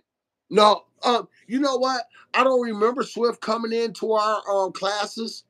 Um, um, no, I don't remember Swift coming in there. What what But a- but what they about gave in us all major of these carriers? pamphlets. Meg- They gave us a bunch okay. of pamphlets of a bunch of different companies to apply for before we graduated. And I did. Yeah. I think I did apply with Swift. I think I applied with all the major big companies. You know, we got Yeah. Trans Am Trucking, Swift, Snyder, um, Prime. Epps, Prime. I applied with all of them, but none of them got back with me. The only people that got back with me was one company, and that was Trans Am Trucking. And where they based out of? What Trans Am based out of? Olathe, Kansas. Kansas. Okay. Yeah, they got a Okay. So terminal in Texas, and they got a terminal in Olathe, Kansas. So I end up man, I remember this shit like it was yesterday, bro. Bro, listen, it was after I graduated and got my CDLs and everything, bro. Check this out. Um, Trans Am said, "We'll take you, bro." I said, "Shit, tell me the time and place where I got where I got to be, what time, what I got to do." They say, "Bro," right. they say, "Bro, listen, we're gonna send you a ticket on the 23rd of December." Now I know Christmas is on the 25th, and I know New Year's is on the first, right? And I'm saying to myself, well, damn, Yeah. most people want to celebrate with their family during that time. They say I can come afterwards, but the process is gonna be it's gonna take a little longer. But you can come on the Yeah. 23rd and we can get this process knocked out the way and you can be on your way. So it's up to you. I said, shit, send that ticket right now. Send it. Send it. Let's get this ball rolling. Let's get it going, Yes. bro. So I was in the hotel during Christmas and New Year's and all of that. But they had a school going, they had like Mhm. a schooling going on around that time. And I said, man, whatever it takes. I don't give a damn. Whatever it takes, I don't give a Yo. damn. You know what I'm saying? Let's get it over and done with. I came this Mhm. far. New Year's and Christmas ain't gonna stop me from getting my CDLs and getting my own truck. So Yeah. they had a class going on around that time. It was kind of broke up. You know, a little school in here, then they break up in a little school in here, but you're gonna be out of there soon. So I told them Yeah. I'll take that offer. And so Christmas and New Year's, I Mhm. was actually in the hotel, but I was still going to school at Trans Am. Yeah. And then they gave me a trainer. They linked me up with a trainer. Mhm. After the New Year's, they put me on the truck with a trainer. I went out with him. He was a man. I can't remember his name, man. It was a white dude. Man, I'm telling you, man, this guy was gravy, man. This guy, he really put 100% into training, man. Like he really did, Yeah. man. I shouts out to Yeah. him. I can't remember his name, man. I wish I could remember his name because I give him shouts out, man. But this dude, man, like he trained the shit out of me, bro. You know, Right. he Okay. trained the So, shit out of me. dude. So at Trans Am, what you went company or you did the Uh, lease I had an purchase? opportunity to either go company or lease operator, and knowing how I am, um, I went lease. I went lease operator, Okay. bro, because I wanted to get the feel of what an owner operator dealt with. You know, like Mhm. I always been a shortcut kind of guy. Like if I feel like I want to be an owner operator, and the only thing that I can do is be a lease operator to get a feel what an owner operator go through, and I'm thinking about being an owner operator, then I'm going owner operator. I'm going lease. I'm going lease Dude. operator. So let me you how you feel about because I know a lot. I never did lease per. I always was company. I never did it. I mean, I was over at Prime offered it, and over here at Swift, they called me last year. But long story short, dude, I just it's not my cup of tea. I It rather is what just it is. do company. Yeah. Yeah, it Uh is what but it is. but but but talk to us about that, dude. I mean, how was your experience with that? What did you have a good experience? You're recommended to the next man? You know what, man? Um, if you can experience, here's my motto on things, man. In general, if you get an opportunity to experience things in life, that's just one less thing that you have to do in life that you don't have to worry about saying, "Man, I wish I would have tried that." If that makes sense. Hey, now that you put it like that, I think I'm about to go lease person. Now I'm just messing, but dude, that's a great way of looking at things, man. You know what I'm saying? You know, you never want to Uh, leave this world without saying you had an opportunity to do something and you never tried it. And that's how I looked yeah. at it. I said, man, you know what? Um, I'm gonna try it. I'm gonna try it and see what it's all about.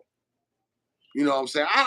I kind of already knew what company working, as a company driver. I kind of already knew what that was about in a sense, not physically, but in a sense mentally. I wanted to take it a step over that. Hey, this my thing, brother. Eh, those guys that do lease purchase. A lot of those guys, I say they made 120 gross. But my thing is, as a company driver, I did uh I did 86 last year. So it's like it's not that much of a difference. You understand what I'm saying? I'm like, Yeah. why would I want to take on all that responsibility Responsibility. Yeah. just for what? Yeah. You know what I'm saying? Yeah. Yeah. For what? Because that's gross. So like, and then dude, I was talking. Everybody I talked with, that do lease purchase or whatnot, and we had this conversation. I'm like, dude, I make more than them as a company. Yeah. I mean, you know what? At the end of the day, man, you start realizing that you got less hassle. You ain't got to be responsible for repairing trucks. You ain't got to worry about the IFTA tax. You ain't got to worry about trailer fees. You ain't got to worry about nothing but driving and going to work and getting your paycheck at the end of the week. And that's why I'm a company driver now. Hey. So what, dude? I don't know. I don't know if you want to discuss it. What company you work for? Or, I mean, you could keep. I actually work for a company called TransUA. They're based out of Roseville, Michigan. Um, Mm, and they're like a moms and pop spot. They only got like 15 mhm, trucks. I like, you know what, okay. man? You know what? Being in trucking for 12 years, man, I realized, man, I got I like working for small companies, bro. I don't like working for big companies because they treat you like a number and not like a person. When you work for smaller companies, they treat you more like a person, Yeah. you know, and that's what I want. I don't want to be a number, you know what I'm Yeah. saying, when it comes to trucking. I'm making money for you. Mhm, So I'm feeling like you should know my name. You should know my habits. You mhm, should know the things I like, the things I don't like. It's a small company. mhm. It should be no reason why my dispatch don't know that I like driving at night, not during the day. Yeah. Those are just little small intricate things that I like my company to know about me. When you work for a big mega company, Mhm, bro, hey, bro, they ain't trying to hear all that. They're yeah. not trying to hear all that. Well, some of the company. Well, I Yeah. work for one big mega company, but I've heard a lot of stories about mega companies and people working for mega companies, and they're just a number. I don't, you Mhm, know, I don't want to be recognized like a number. I want to be recognized by Boyer Bay, and Boyer Bay gets the job done, and shit like that. So, you dude, know, and dude, that's it, man. You gotta, dude. Y'all be on the lookout for this man book, The Life and Times of Boyer Bay. I yeah. mean, dude, you gotta send me two copies. You heard Hey me? You man, gotta send me two hey, copies, listen, man. man. You got a hell of Hey, a story. And look, yeah, go ahead. we didn't even get a chance to get into in my journey, man, when I was doing music too, man. I got some music, man, that I got, going on. I kept it, as far as my archives is concerned. I'm a jazz musician, you know what I'm saying? So I don't read Oh, music. I've okay. never been to school for music, but I just wanted you to be able to get a feel for some of my music, man, to tell me what you think about it, man. So I'm hopefully next time that you and I chime up together, that I can play some of my music on our Man, play some of your music right now. What you got a you got a trumpet? no man, no, I play the keys, man. I play the keyboard. Man, go ahead, do it now, man. All right, wait a Well, minute. we got all days, bro. I got 8 hours, man. You got 8 hours. Man, I'm on a 10-hour break. Yeah, Oh, I'm that's asleep right. for No, probably man, you about gotta get some 6. rest, man. Man, I only need about 6 hours, dude. Man, you I'm gotta get good. some Play the. rest, man. I All right, want no you. problem. I would definitely want you to hear some of this music that are. All right, You know what's crazy, man, is that what's I up? didn't write. I never wrote any. I've created some music with a band, some people who come from the same cloth that I'm cut from. They don't read Yeah. music. They just feel music, and I formulated a band. It took me a while to find these individuals, but Hmm. I found me three other members, and I found three other members like me who think like me. Like my music is not written down on sheets of paper or any of that. All my band members Yeah. that I found, none of them went to school for music. They all feel music, and I Yeah. found a group of guys that operate like I do. Mhm. And bro, we end up playing at festivals. Like you Yeah. know how different cities have festivals and everything. Bro, we was Yeah. invited to festivals. We was invited to jazz clubs. We were invited to poetry spots, different spots. Bro, Yeah. I'm telling you, bro, Dude, like it dude, was you gotta crazy, come bro. down, come down for Jazz Fest, man. You gotta come back down to New Orleans for Jazz Hey, you Fest. know what? Listen, I was gonna tell you, man, that the next time when I come to visit my sister, I'm gonna give you a heads up when I'm going to visit my sister, so that way I know that you're Yeah. not gonna be on the road. Or I'll plan when Yeah. I go to visit my sister when I know you're gonna be at home, and me and you can link up. All right. Bet. Yeah, me That's and a you can bet, link up, baby. bro. Yeah. I'll let you know the next time I'm coming to visit in New Orleans. Cause she been trying to get me Yeah. there for Mardi Gras, bro. I always miss Mardi Gras. My Yeah. birthday's coming up February 2nd, and I always miss Yeah. Mardi Gras. I don't know why, bro. What's up? I, Yeah. I don't know. I don't know why, bro. But Yeah. it's the timing. It's all about timing. Yeah. It's Dude, but the always thing is, for Mardi Gras, well, you hopefully, you got somewhere you can stay by your sister, but coming down during that time is crowded. It's bro. crowded. And then I those listen. hotels. No, Yeah. bro, my nephew work at a hotel off of General DeGaulle, bro. I got that locked in. That ain't nothing, bro. Yeah. I got Yeah. that locked in. I got Yeah. somewhere to stay. Trust me. Okay. When I'm Yeah. moving, I got somewhere to stay, bro. When it comes to things like that, Yeah. it's not even an Yeah. issue. I'm about to drop this music on you, man, so you can tell me what you think, bro. All right. Yeah. Bet. Give me 1 second. I'm hooking it up now. All right. So that way you can tell me what you All right. think. All This right. is No music. problem. This some music that I wrote. I wrote this music, Yeah. and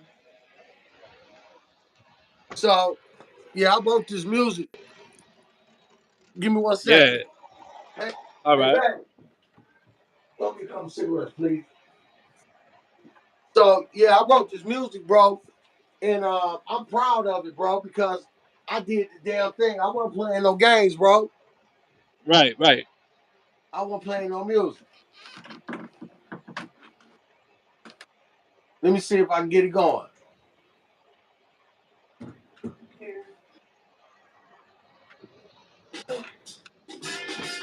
Oh, Oh, suck it now. Yeah. I'm trying to get it come to my thing. Wait a minute, hold up. Man, look, strange gay says, boy, you're my boy. Yeah, man. Man, Huh? boy, you bait. No, they got a Oh, guy on here in the comments. He said he you his boy. Oh, for real? Oh, that's Yeah, probably he can relate.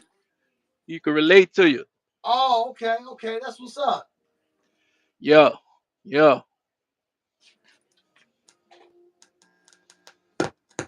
Sound good so far, man. I'm trying to get it going. Pretty good on them keys. Oh, here we go. So this Yeah. is this is music that I wrote, bro. I wrote this music when I was doing the jazz. I'm considered temporary jazz. So Okay. Yeah. it's jazz fusion. So everything you about to hear is all considered jazz fusion. So I'm gonna let you hear it. Look, your You boy know, say he say that's Gage. You know oh, Gage? Gabe, yeah, that's my boy, man. Yeah. You know what I'm saying? Yeah. He's a young guy, man. He's 17, man. He about to get his CDL license, bro. And Yeah. I just been really mentoring him. You know what I'm saying? hmm I've been telling him, talking to him. He right now he down in Florida doing some roofing, but he said as soon as he turn 18, bro, he about to go buck wild, bro. He about to get his CDLs, man. He said he talking about car hauling. But anyway, I'm Yeah. finna hit this music. Tell me if you can hear it and tell me what you think, bro. Listen, no Okay. schooling. Listen, keep in mind, no schooling. I don't write music on sheet paper or nothing. I just feel music. So Yeah. I kind of play by ear. So Yeah. this is it right here.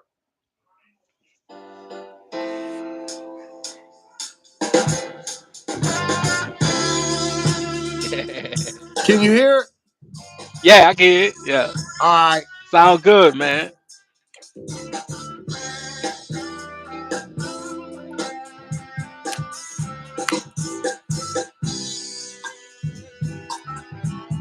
Oh man, that sound good, man. I need a glass of wine now, you heard me? Hey, you know, I need me a cigar. Yeah, yeah, yeah. it's grown folk music, bro. Yeah.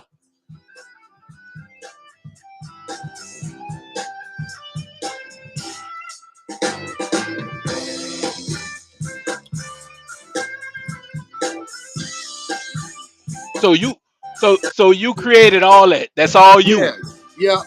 Okay. Ooh, that's I wrote it. that's my I type taught of it to jam right there, bro. yeah, I wrote it and then I taught it to the other three members that I brought in to my band, Yeah. and this is what we came up with.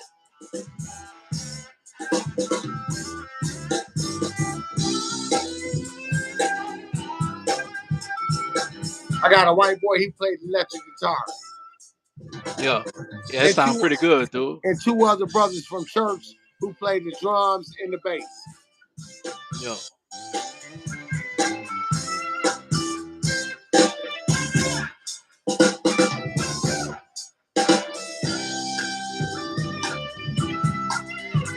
I mean, I'm telling you, I'm proud of myself, bro. I've done a lot of Yeah. stuff in my life, bro.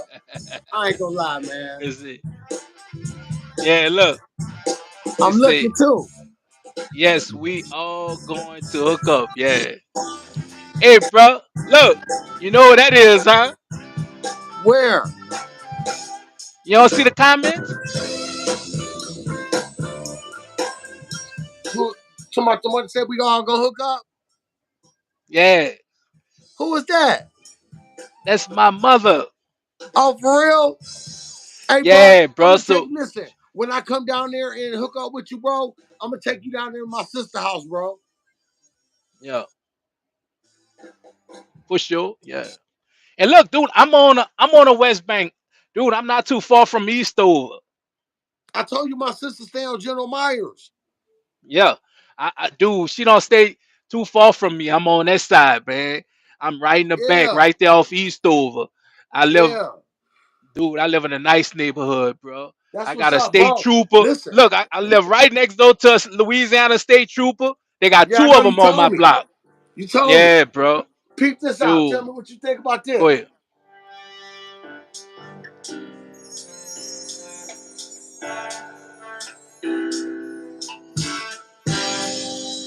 Can you hear it? Yeah, yeah, yeah. That's nice, bro.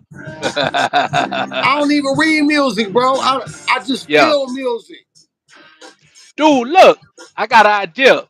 When you What? come down, bro, dude, I go down there to them jazz clubs, me and my old lady. Bro, man, dude, this the type of music we be listening to. You know you could play at them clubs. All you gotta do is talk with the manager. Dude, you should make a trip. Come down there, man. Hey, bro. Come We play at go. one of them clubs. We'll chop it up, bro. We'll chop it up. Yeah. Yeah, dude, this nice, man. You like it? Dude, I love it. This look, this me and my girl jam, dude. I could barbecue to this, man.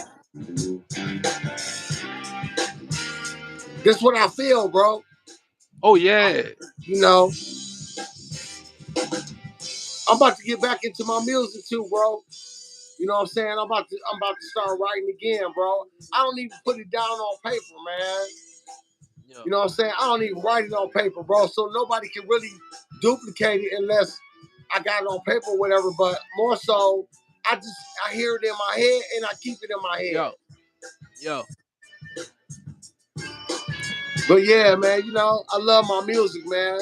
Like when I come off the road, bro, like I'm about to get back into my music, man. I'm finna start formulating again, man.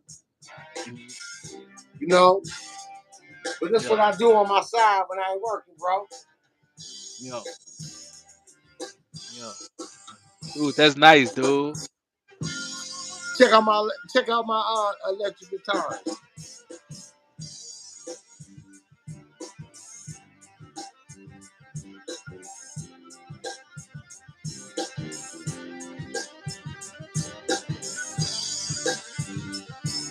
Dude, that's nice.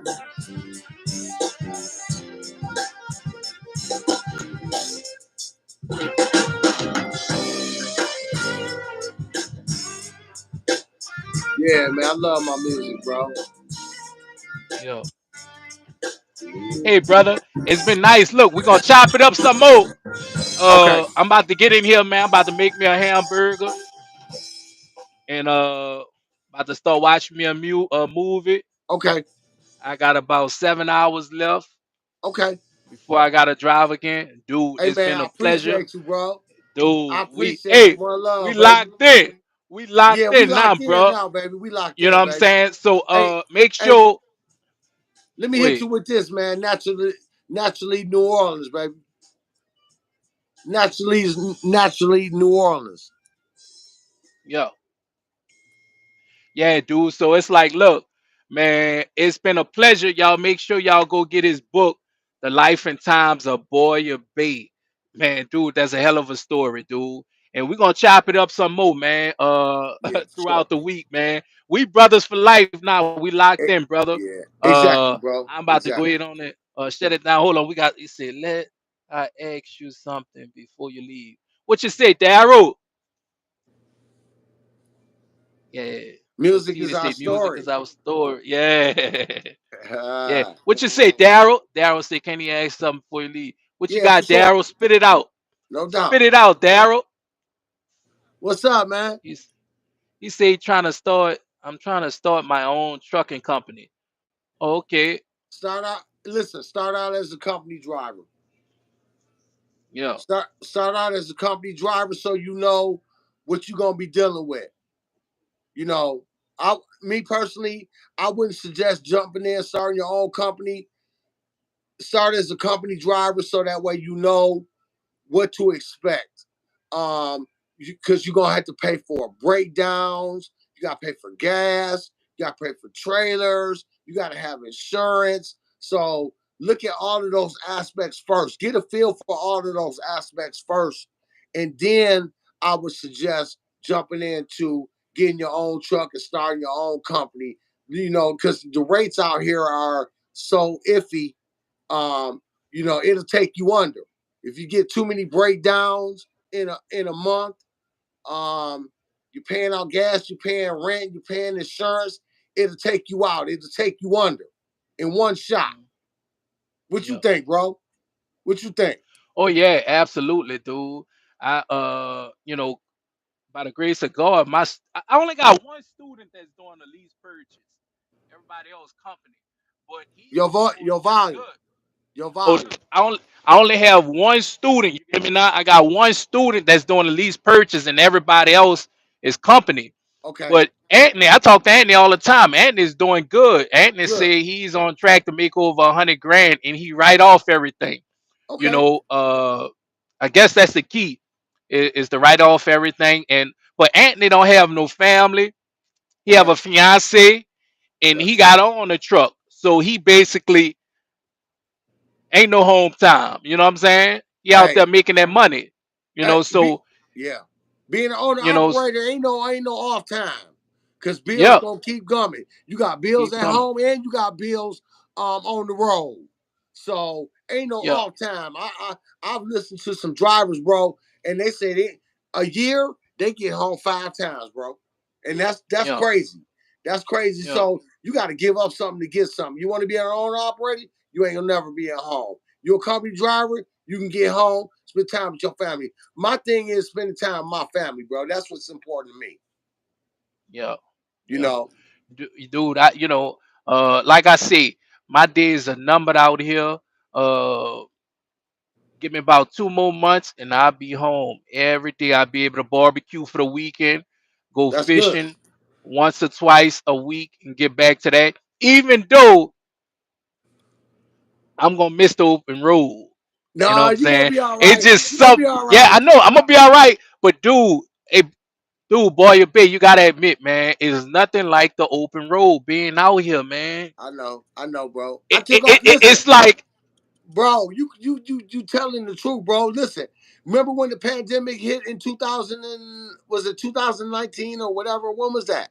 yeah, I think 19, I 18, yeah, listen. I took off for 2 years, bro. And yeah, when I was in my car driving on the road and I seen the rest area, I started feeling homesick. yeah,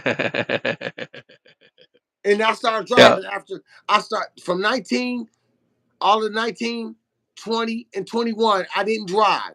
I started a mm, mobile detailing service so I could be home mm, every day during that time yeah, because there was a lot of stuff going on. So I came off the road. Bro, I mm, missed it so bad. yeah, I missed it yeah, so bad, bro. And guess what? yeah, Back and then after that pandemic was over with, I jumped back in the mm, truck and started driving again. yeah, yeah, dude. Cause like you know, dude, before I got with my wife, dude. Man, I used to shut down because I'm on Georgia Pacific dedicated, Hmm. and this account is so, dude, it's so flush to where one weekend I'll be like, look, I tell my manager, I'm gonna shut down in Panama City. They have a Georgia Pacific in Panama City. I'm gonna Yeah. shut down for the weekend in Panama City. Okay.